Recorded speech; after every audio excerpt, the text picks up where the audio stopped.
Like Spies, fine. Hello! Destiny in motion. Hit me from behind. Destiny in motion. Don't know what I'll find here. Coldness, take a hold on me. What is said and gone. That's history.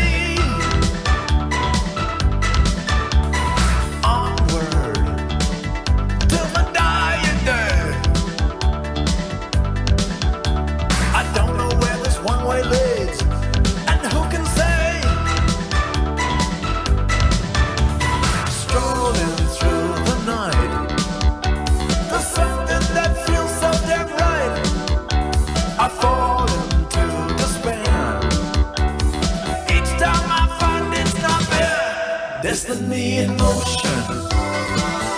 Hit me from behind. Destiny in motion. Don't know what I'll find here. Destiny in motion. Hit me from behind. Destiny in motion. Don't know what I'll find here. And then It Must Be Love made it to number 9 Yeah, that's right. in 1999, which is really ironic because we'd actually come off the road. We actually stopped touring and everyone was saying, "What are you doing? You got a song in the top 10 and you're not touring anymore." I said, "I know, Murphy's Law. You tour for years and you don't have a song in the charts and you come off the road and then you get a top 10 hit just when you least expect it." So, you know, life has many twists and turns. It must be love. What you say and what you do.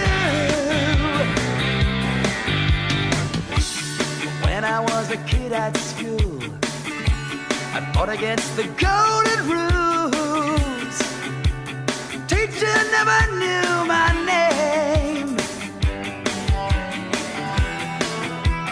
What can I say if you ever go away?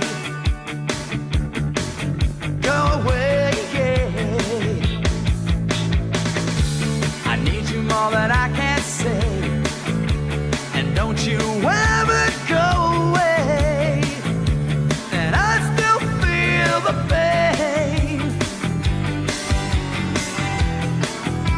I need you. That's all I wanna do. I wanna do. It must be love. It must be love. What you say and what you do. And of course you were touring with Dire Straits. Oh, that was, yeah. Yeah, what can you tell us about that? Well, that was very interesting. They had a lot of hired guns in their band too. The keyboard players for the Dire Straits Brother in Arms tour, they had some great musicians playing with them. Like the Dire Straits band that was there was only 2 founder members, the bass player and Mark Knopfler. But they had the keyboard player from Roxy Music. And another guy on keyboards called Alan. He played for everybody. He was amazing. And they had the drummer from the Faces, Small Faces. Wow. He was a great drummer. Terry, his name was, I think. And and so we got quite matey with those guys, and we kept in contact with them. And when Satellite Spies with Graham Scott and Nathan Billings and I went to England in the early 90s, we met up with them, and they put us in good contact, and they put us in touch with some publishers who wanted to us to sign with these labels. So that contact had come very handy.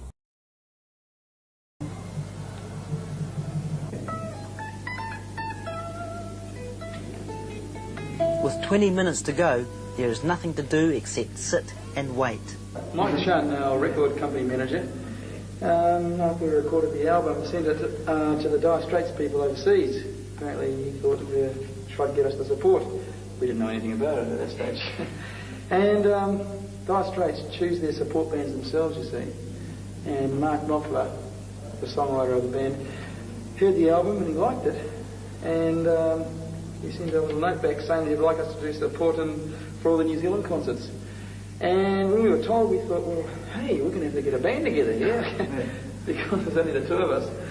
So we rushed round and got some musicians together, and here we are. When you're on Shane's program, you had a guy that you brought out called Marcus. Oh, right, yeah. Are you still working with him, or is that over? Or? No, yes, absolutely.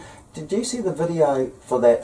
Yes, the war one. There's a war protest song. Yes, I thought it was very good, very nice. You wrote it. Yeah. What I decided to do, we thought, the attitude to it, what we thought we would do is rather than spend a lot of time in the studio to overdubs and make things flash, let's just do it live. So what it was 2 acoustic guitars, live to a 2-track, reel to reel. And Marcus, who's on that interview, he is a very clever musician, a singer in his own right, and a very clever video editor. So he made up this video. I had nothing to do with the video whatsoever. He did the video for Daddy's Gone to War, which is on was on the Rock the Planet show where Shane broadcast it.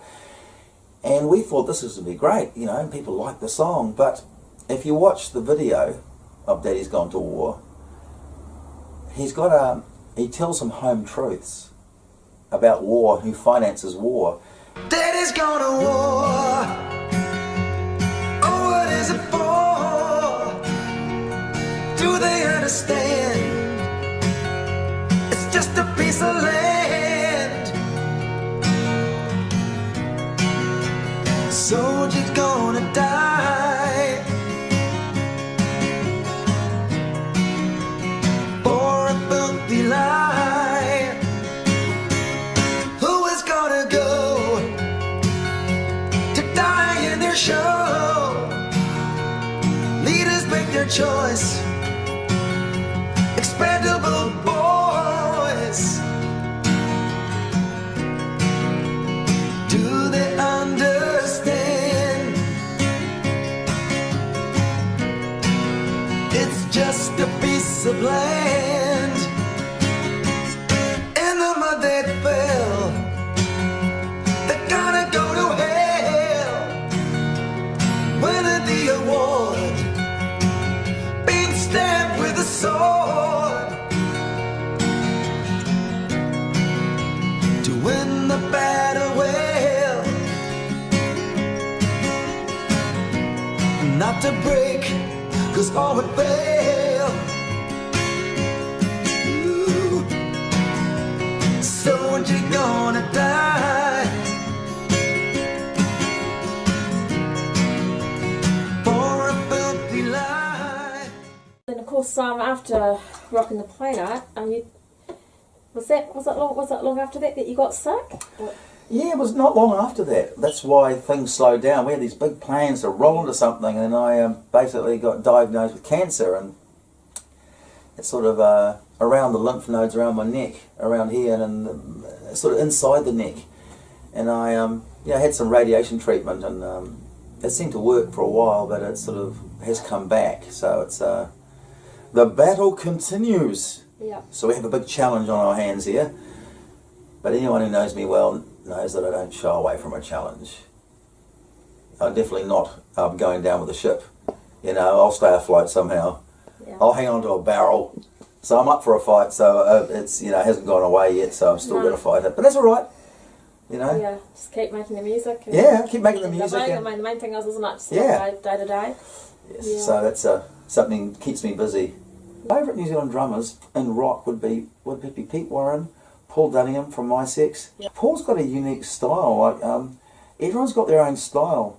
So the musos in the audience, like we recorded with Paul recently. Paul was recording with us, and he's got such a unique style. And I used to wonder, how does Paul Dunningham get his unique style? And when we recorded him on Pro Tools, not only you can hear the sound, but you can actually see it on the screen. And you got your mechanism, your timing going on. Paul's kick drum, naturally, he doesn't do it on purpose, is so far ahead of the beat. Oh. It's almost like it's out of time. Oh. It's not out of time, but it's like the beat's here, He's ahead of it all the time, ahead Yeah. of the kick drum. But that's how you get the Paul Dunningham feel. His snare drum is perfectly on the beat, on the 1, 2, 4, perfectly on Yeah. the whole song. Yeah. But the kick drum is always ahead. Yeah. Some drummers do the opposite, like Destiny in Motion, for example. Yeah.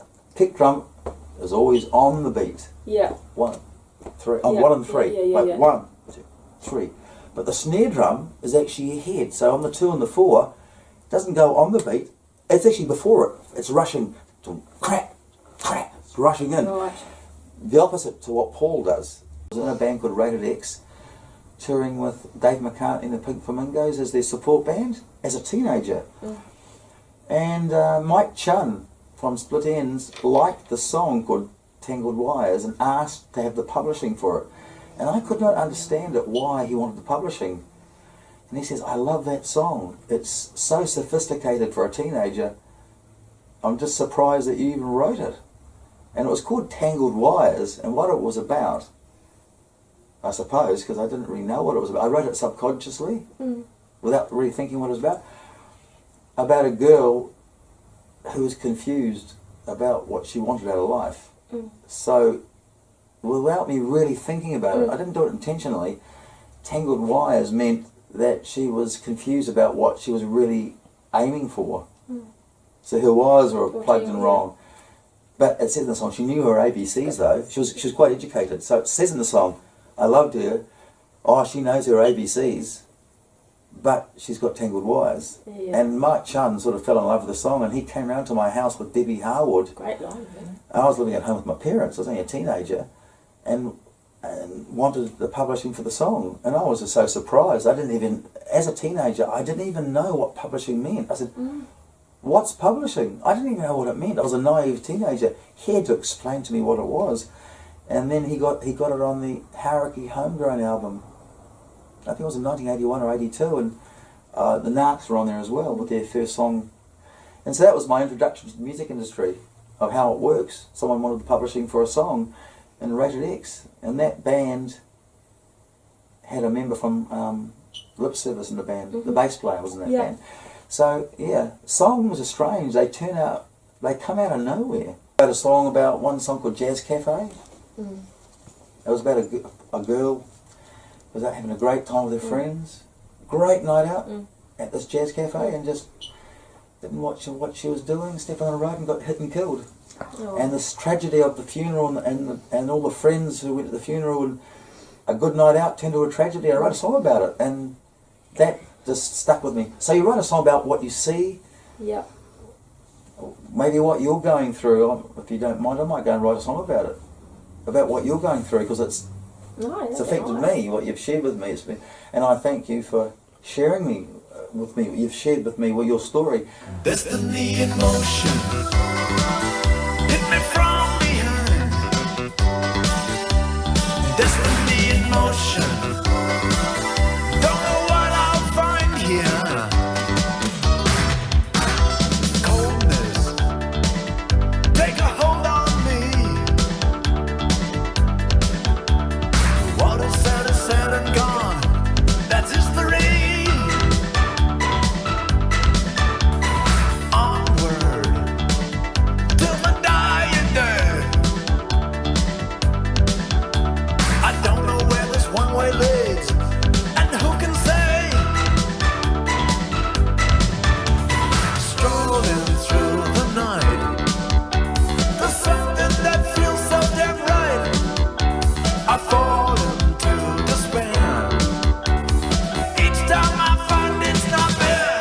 Destiny in motion, hit me from behind.